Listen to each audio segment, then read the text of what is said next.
Hello student, मैं एकता सिंह आप सभी का ज्ञान चैतन्य चैनल में बहुत बहुत स्वागत करती हूँ। आज के इस वीडियो में हम हिस्टोरियन उपेंद्र सिंह की बुक प्राचीन एवं पूर्व मध्यकालीन भारत के इतिहास का पहला चैप्टर यहाँ पर कवर कर रहे हैं। तो यहाँ पर अभी बहुत सारे जो हैं छोटे छोटे टॉपिक बचे हुए हैं। तो आज हम यहाँ पर करने वाले हैं संस्कृत के दो एपिक्स, रामायण और महाभारत। तो यहाँ पर बताया गया है कि किस प्रकार से रामायण और महाभारत का जो टाइम पीरियड है वो क्या रहा है।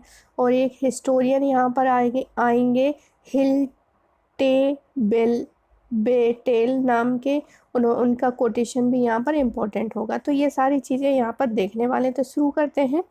संस्कृत के दो एपिक्स हैं, रामायण और महाभारत। स्मृति के साथ साथ इतिहास जो है परंपरागत श्रेणी में भी आते हैं। हालांकि रामायण को काव्य के रूप में भी देखा जाता है। भाषा और शैली की विशेषताओं के आधार पर प्रतीत होता है कि दोनों का सृजन किसी साझी संस्कृति या भूमि में हुआ है। मतलब रामायण और जो महाभारत है, दोनों का निर्माण एक अलग अलग संस्कृति में हुआ है। महाभारत में वाल्मीकि तथा रामायण की चर्चा हुई है तथा इसमें वर्णन राम कथा वाले अंश को रामोपाख्यान की संज्ञा दी गई है। तो यहाँ पर बताया गया है कि महाभारत में भी वाल्मीकि तथा रामायण की चर्चा मिलती है। तो महाभारत में रामायण और वाल्मीकि की चर्चा देखने को मिलती है और राम कथा वाले अंश को रामोपाख्यान की संज्ञा दी गई है। दूसरी ओर रामायण में भी कुरु और हस्तिनापुर और जन्मेजय का उल्लेख मिलता है। तो कभी एग्जाम में पूछा जाए कि महाभारत में किन दो लोगों का चीज़ों का उल्लेख है, तो हम कहेंगे एक वाल्मीकि का, एक रामायण का। वही हम और रामायण को किस भाग में बताया गया है, रामोपाख्यान की संज्ञा दी गई है। वहीं हम बात करें रामायण में, तो रामायण में किन चीज़ों का उल्लेख है, तो यहाँ पर कुरु का उल्लेख है, हस्तिनापुर का, और जन्मेजय जो राजा हुआ था उनका भी उल्लेख है। तो यहाँ पर इम्पोर्टेंट फैक्ट यही है। आगे देखते हैं। किंतु महाभारत के युद्ध का कहीं भी चर्चा नहीं हुई है। इस प्रकार दोनों एपिक्स एक दूसरे के परिदृश्य से परिचित थे। मतलब ऐसा कहा गया है यहाँ पर कि जो रामायण है और महाभारत एक दूसरे से, मतलब रामायण जो है महाभारत से परिचित थी और महाभारत जो है वो रामायण से परिचित थी, दोनों रूप से। आगे है महाभारत को लगभग जो है 400 ईसा पूर्व और 400 एडी के बीच जो है स्वरूप प्रदान किया गया महाभारत का। वहीं हम देखें रामायण का 4वीं शताब्दी ईसा पूर्व से लेके 3री शताब्दी ईसा पूर्व में रचना उसकी मानी गई है। अब यहाँ पर एक हिस्टोरियन है हिल्टे बेटेल। इन्होंने अभी हाल में ही बताया है अपने अध्ययन के आधार पर कि महाभारत को 2री शताब्दी के मध्य से पहली जो है एडी के बीच में कभी लिखा गया हो। यह तथ्य है कि एपिक्स की रचना काल कई शताब्दियों में अथवा शायद एक शताब्दी के बीच फैला हुआ है। इसलिए इतिहास में अब एपिक्स काल और उसके विशेष अवधि काल नहीं निर्धारित किए जा सके हैं। आगे है। कुछ भी हो, एपिक्स इतने रोचक और प्रभावकारी कथाओं के माध्यम से बहुत ही रोचक हो जाती है, जो रचना शैली की दृष्टि से अभूतपूर्व कृतियां हैं। फिर भी इतिहास के स्रोत के रूप में इसका उपयोग करना कठिन होता है, क्योंकि इसमें अंतर्निहित जो कालक्रम है उसको सुनिश्चित नहीं किया जा सकता है। इसलिए हम रामायण और महाभारत की जो कथाएं हैं उसको हम हिस्टोरिकल या सोर्स के रूप में हम उसका उपयोग नहीं कर सकते हैं। आगे है। भारतीय परंपरा की दृष्टि से क्यों नहीं कर सकते। अब यहाँ पर ये क्वेश्चन आता है, तो इसलिए नहीं कर सकते क्योंकि उसका जो लिखने का कालक्रम है वो अभी निर्धारित नहीं हुआ है, सुनिश्चित नहीं हुआ है। भारतीय परंपरा की दृष्टि से राम का युग जो है, अगर हम भारतीय ट्रेडिशन की बात करें तो भारतीय परंपरा के अनुसार राम का युग जो है त्रेता युग कहलाता है, जो द्वापर युग के में हुए महाभारत के युद्ध से पहले का युग है। फिर भी कुछ इतिहासकारों का मानना है कि महाभारत से जुड़ी घटनाएं और चरित्र रामायण की तुलना में कहीं अधिक प्राचीन है। तो यहाँ पर माना गया है कुछ हिस्टोरियंस के द्वारा कि महाभारत से जो जुड़ी रचनाएं हैं वो रामायण की तुलना में कहीं अधिक प्राचीन है। मतलब यहाँ पर दोनों चीज़ों में बहुत ज़्यादा विवाद है कि रामायण पुरानी है या फिर महाभारत पुरानी है। तो हमें अगर इतिहास की दृष्टि हिस्टोरियन की माने तो यहाँ पर बताया गया है कि महाभारत की कुछ ऐसी घटनाएं हैं जो कि रामायण से भी क्या है पुरानी प्रतीत होती हैं। ऐसा मानने के आधार ये है कि महाभारत की घटनाओं का जो केंद्र है वो गंगा यमुना दोआब है और तथा गंगा का ऊपरी मैदान है। अब उन्होंने क्यों ऐसा माना, क्योंकि महाभारत का जो केंद्र है वो गंगा यमुना दोआब रहा है तथा गंगा का ऊपरी मैदान है। वहीं अगर हम देखें रामायण की कथा का, तो रामायण की कथा जो है वो राजनीतिक गुरुत्व पूरब की ओर स्थानांतरित हो जाता है, जो मध्य गंगा का मैदानी क्षेत्र है। इसलिए ऐसा माना गया है कि जो महाभारत है वो पुरानी है और रामायण उसके बाद की है। क्यों ऐसा माना गया है, क्योंकि उसमें जो वर्णित क्षेत्रफल है, क्षेत्रफल का एरिया है, उसके आधार पर हिस्टोरियन ने माना है।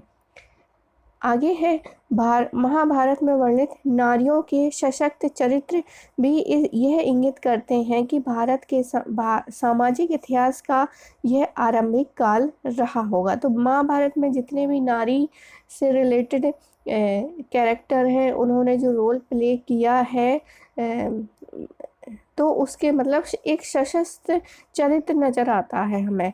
तो उस आधार पर भी हम कह सकते हैं कि ये जो काल रहा होगा काफ़ी पुराना रहा होगा रामायण से। आगे है भारत के सामाजिक, ये तो हो चुका है। हाँ, भारत के सामाजिक इतिहास का यह आरंभिक काल रहा होगा जब नारी की स्थिति पुरुषों की तुलना में उतनी अधीनस्थ नहीं होगी। तो महाभारत ये बताती है कि नारी जो है बिल्कुल उसके अधीन नहीं है। किसके अधीन? पुरुष की तुलना में बिल्कुल तरह से अधीन नहीं थी। लेकिन वहीं हम रामायण की बात करें तो रामायण में पूर्णतया से क्या है, एक बिल्कुल ज़्यादा तरीके से हमें अधीनस्थ दिखाई देती है। इसलिए हमने जो महाभारत है हिस्टोरियन ने उसको पहले बताया, फिर उसके बाद रामायण को। आगे है महाभारत में वर्णित नियोग की प्रथा। जब संतान, अब नियोग की प्रथा क्या है? नियोग की प्रथा वो है जब संतान उत्पत्ति के उद्देश्य से एक पति का अपने पत्नी पर प्राप्त वैवाहिक अधिकारों को दूसरे पुरुष के लिए हस्तांतरित किया जाता है। सामाजिक विकास की प्राचीनतर अवस्था को निर्दिष्ट करती है, जबकि रामायण में नारी पर अपेक्षाकृत पुरुष का अधिक नियंत्रण प्रतिबंध होता है। तो इन दो आधार पर बताया गया है कि जो रामायण है वो पुरानी है। आगे है जो रामायण है वो महाभारत से नई है। और महाभारत मतलब दोनों में कंपैरिजन किया जाए तो सबसे पहले जो है महाभारत है, उसके बाद जो है रामायण है। आगे बताया गया है कि महाभारत में 18 पर्व तथा उसके उत्तरवर्ती तथा दक्षिणवर्ती 2 संस्कृत उपलब्ध है। उसकी मूल कथा में कौरव और पांडव 2 चचेरे भाइयों के 2 कुलों के बीच संघर्ष की कथा है। इसके बीच कुरुक्षेत्र में एक महायुद्ध लड़ा गया है, लेकिन संपूर्ण काव्य में ऐसे बहुत सारे कथनक और घटनाएं जिसका मूल कथा से कोई प्रत्यक्ष सरोकार नहीं दिखता। मान्यता के अनुसार इनकी रचना जो है व्यास ने की, किंतु महाभारत जिस रूप में आज हमें उपलब्ध है उसकी रचना किसी एक व्यक्ति ने नहीं की है। ऐसा माना जाता है कि जो महाभारत है उसकी रचना व्यास ने की है, लेकिन जब हम महाभारत की हिस्टोरिकल व्यू से हम देखते हैं तो पाते हैं कि ये जो महाभारत है वो किसी एक व्यक्ति के द्वारा नहीं लिखी गई है। आगे है महाभारत सही मायने में एक महाआख्यान है जिस तथ्य की श्लाघा स्वयं महाभारत भी करता है। इस प्रकार एक नायक केंद्रित मूल कथा के अतिरिक्त बहुत सारी सहायक कथाएं, उपदेश तथा शिक्षात्मक व्याख्याओं से ओतप्रोत रचनाएं कालांतर में मौलिक कथा से जुड़ती चली आती हैं। मृत्युशैया पर पड़े भीष्म द्वारा धर्म उपदेश तथा युद्ध भूमि में कृष्ण अर्जुन द्वारा भगवद गीता के रूप में दिए गए विश्व विख्यात उपदेश महाभारत के ही अंश हैं। आगे है पांडवों और कौरवों के बीच हुए किसी युद्ध को इतिहास कभी सिद्ध नहीं कर सका है। मतलब हिस्टोरियन या हिस्ट्री के पॉइंट ऑफ व्यू से देखें तो जो महाभारत में जो युद्ध लड़ा गया था उसकी कभी भी हिस्टोरिकल पुष्टि नहीं हुई है। ऐसा हो सकता है कि कोई स्थानीय स्तर पर लड़ी गई लड़ाइयों को कालांतर में कवियों और चारणों ने अपनी वर्णनात्मक विलक्षणता के द्वारा एक एपिक्सात्मक स्वरूप दे दिया गया है। तो यहाँ पर ये बताया गया कि ये जो महाभारत में युद्ध की हम जो बात करते हैं कि दो भाइयों के बीच में युद्ध हुआ था, ऐसा हो सकता है कि बहुत छोटे स्तर पर हुआ हो और फिर चूँकि हमारे यहाँ पर क्या है, सुनने की परंपराएं और फिर सुनकर एक पीढ़ी से दूसरी पीढ़ी में क्या है उन चीज़ों को हस्तांतरित किया गया हो और फिर वही चीज़ें क्या है धीरे धीरे छोटे से कहते हैं ना तिल का ताड़ बना देना, उसी तरह से क्या है कवियों और चारणों ने भी वर्णनात्मक विश्लेषण के द्वारा क्या विलक्षणता के कारण इस युद्ध को बहुत बड़ा युद्ध बता दिया या दे दिया। कुछ इतिहासकारों और पुरातत्वविदों का मत है कि ऐसा युद्ध कभी 1000 ईसा पूर्व के आसपास लड़ा होगा। तो वो मानते हैं हिस्टोरियन कि हो सकता है कि इस प्रकार का युद्ध जो है, मतलब जो हम बात करें कि कौरव और पांडवों के बीच एक युद्ध हुआ था, तो इस तरह का जो युद्ध है वो 1000 ईसा पूर्व लड़ा होगा, ऐसा हिस्टोरियन मानते हैं। आगे हम देखते हैं रामायण की दक्षिण तथा उत्तर पूर्व के दो प्रमुख संस्करणों में उपलब्ध है। उत्तर भारतीय संस्करण में भी पुनः उत्तर पूर्वी, उत्तर पश्चिमी और पश्चिमी 3 उप संस्करण हैं। उत्तर भारतीय संस्करण की भाषा दक्षिण की अपेक्षा अधिक परिष्कृत और उन्नत है। रामायण के 7 कांड में प्रथम बालकांड और अंतिम उत्तरकांड बाद में जोड़े गए हैं। मूल कथा जो है कौशल के राजकुमार राम, उनके वनगमन, लंकाधिपति रावण द्वारा सीता हरण, सीता उद्धरण तथा राम के द्वारा राजधानी अयोध्या में वापसी, इन घटनाओं के इर्द गिर्द घूमती है। रचना की शैली और उनके शब्दों का चयन इंगित करता है इसको किसी एक व्यक्ति ने नहीं लिखा है, जिसे पारस्परिक रूप से वाल्मीकि के नाम से जाना जाता है। तो वाल्मीकि बालकांड में उल्लिखित है कि उन्हें रामायण की रचना की प्रेरणा मिलती है तथा पुनः उत्तरकांड में राम के द्वारा निष्कासित सीता को भी अपने आश्रम में निवास देते हैं।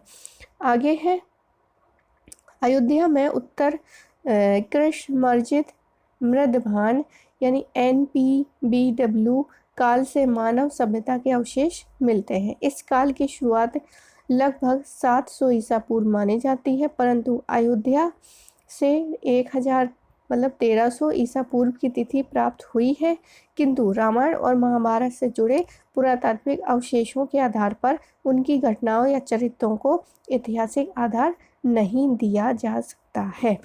आगे देखते हैं राम कथा की लोकप्रियता का अनुमान इस सत्य से लगाया जा सकता है कि वाल्मीकि रामायण जो रामायण का प्राचीनतम उपलब्ध संस्करण है से लेकर उसे अलग अलग परिदृश्य या कहें परिप्रेक्ष्य में बार बार लिखा गया है।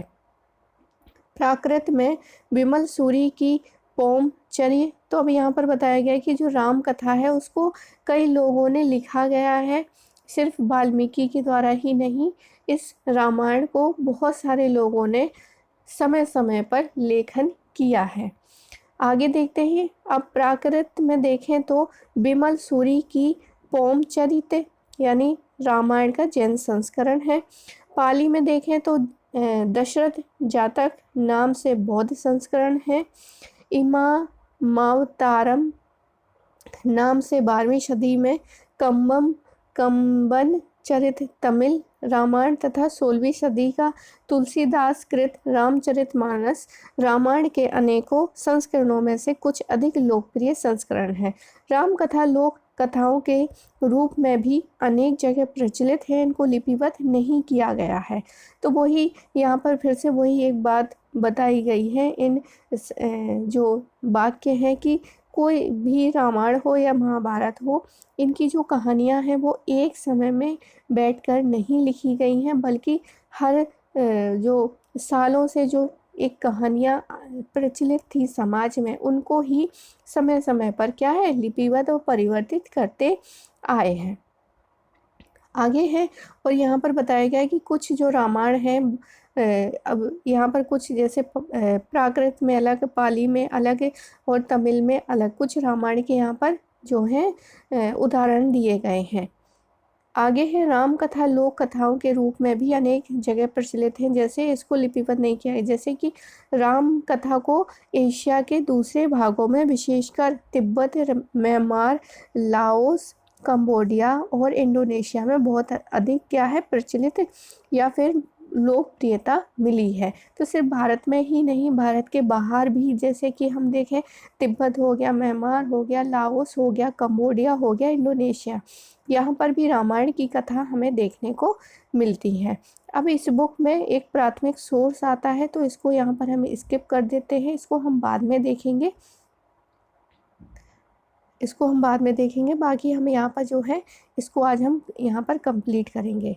बाकी ये जो प्राथमिक सोर्स है, प्राइमरी सोर्स है, इसको हम एक अलग वीडियो में देखेंगे। तो यहाँ पर एक रिच मैन है, रिच मैन की रिसर्च देखते हैं क्या कहते हैं।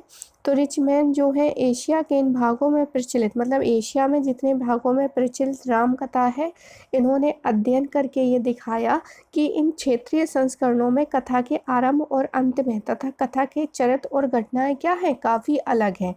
अर्थात यहाँ पर ये बताने की कोशिश की गई है कि पूरे एशिया में एक तरह की कथा प्रचलित नहीं है, हर जगह में कुछ ना कुछ चेंज उन्होंने पाया कि कथा का आरंभ, अंत और कथा के चरित्र और घटनाएं भी एक दूसरे से क्या है, बिल्कुल अलग है। यहाँ पर एक उदाहरण दिया गया है, पोमचरियो यानी जैन संस्करण वाले पोमचरियो में, उसमें बताया गया है कि रावण का चरित्र एक हारे हुए नायक के रूप में किया गया है, जिसे राम की बजाय लक्ष्मण ने मारा था। तो यहाँ पर एक एग्जाम्पल दिया गया है कि किस प्रकार जो है हम मानते हैं ना कि राम और सीता और लक्ष्मण और रावण, तो रावण को मारने वाला कौन है, राम ने उनको मारा था रावण को। लेकिन वहीं हम बात करें पोमचरियो, तो पोमचरियो ये कहता है कि जो रावण है उसको किसने मारा था, तो लक्ष्मण ने मारा था। ये पोमचरियो यानी जैन संस्करण है, वो हमें इस तरह की कहानी बताता है। अब यहाँ पर जिसमें राम जो है अहिंसा जैसे जैन मान्यताओं की प्रतिमूर्ति के रूप में चित्रित हुए हैं। अब जैन संस्करण है, तो जैनों में अहिंसा का मार्ग अपनाया जाता है। अहिंसा का मार्ग अपनाया जाने के कारण उन्होंने राम को क्या है, बिल्कुल हिंसक व्यक्ति नहीं माना है, इसलिए उनका जो रावण को मारने का श्रेय दिया जाता है वो लक्ष्मण को दिया जाता है। आगे देखते हैं, राम कथा का उपयोग केवल लेखन और वाचन में नहीं हुआ, बल्कि मूर्तिकला, चित्रकला, नाटक और नृत्य नाटक और अब टेलीविज़न के धारावाहिकों में भी इसकी लोकप्रियता का निरूपण हुआ है। तो बहुत ही अच्छी रिसर्च है रिचमैन की, यहाँ पर हमने देखा। अब नीचे और देखते हैं कि क्या चीज़ है। तो इतिहास की दृष्टि में एपिक को एकाधिक प्रकार से देखा जा सकता है। यहाँ अधिकांश इतिहासकार रामायण से जुड़ी घटनाओं को ऐतिहासिक प्रामाणिकता पर बहस करते हैं। वहीं कुछ विद्वानों ने रामायण के विभिन्न स्तरों में निरूपित सांस्कृतिक तहों को चिन्हित करने का प्रयास किया है। रामायण के अध्ययन का एक दूसरा दृष्टिकोण ये भी है कि इसे एक विशेष ऐतिहासिक संदर्भ की प्रतिक्रिया के रूप में देखा जाए। उदाहरण के लिए जेम्स एल फिट्जजेराल्ड ने, तो यहाँ पर एक रिसर्चर है जिसका नाम जेम्स एल फिट्जजेराल्ड यानी मित्तल और थरसवी ने महाभारत के विषय में ये तर्क प्रस्तुत किया कि बौद्ध और जैन धर्म की बढ़ती लोकप्रियता तथा नंद और मौर्य जैसे शक्तिशाली साम्राज्यों के द्वारा उनको दिए गए प्राशय को ब्राह्मण व्यवस्था ने एक चुनौती के रूप में देखा। तो यहाँ पर फिट्स जेराल्ड का जो रिसर्च है वो ये कहती है कि जिस प्रकार से नंद और मौर्यों ने किसको प्रश्रय देना शुरू कर दिया था, बौद्ध धर्म को प्रश्रय देना शुरू कर दिया था, तो ये क्या है, एक चुनौती के रूप में उभर के आए, ब्राह्मण व्यवस्था में एक चुनौती के रूप में देखा गया है। महाभारत के रूप में उन्होंने इस व्यवस्था के विरुद्ध अपनी प्रतिक्रिया प्रस्तुत की है। अब यहाँ पर पुराण आते हैं, तो पुराणों को हम अलग वीडियो में डिस्कस करेंगे। आज हमने देखा कि रामायण और महाभारत ये दोनों हिस्टोरिकल पॉइंट ऑफ व्यू से कौन सा पहले है और कौन सा बाद, इसके बारे में चर्चा की गई है। पूरे एशिया में क्या रामायण की घटना एक जैसी है, या उसमें जो नायक नायिका है वो एक जैसे हैं, तो इसमें भी हमने डिफरेंस पाया। तो आई होप आपको ये छोटा सा टॉपिक समझ में आया होगा, वो भी किसकी बुक के अकॉर्डिंग, हिस्टोरियन उपेंद्र सिंह की बुक प्राचीन एवं पूर्व मध्यकालीन भारत का इतिहास। मिलते हैं एक और वीडियो के साथ, जब तक एक पूरा वीडियो देखने के लिए आप सभी का बहुत बहुत धन्यवाद।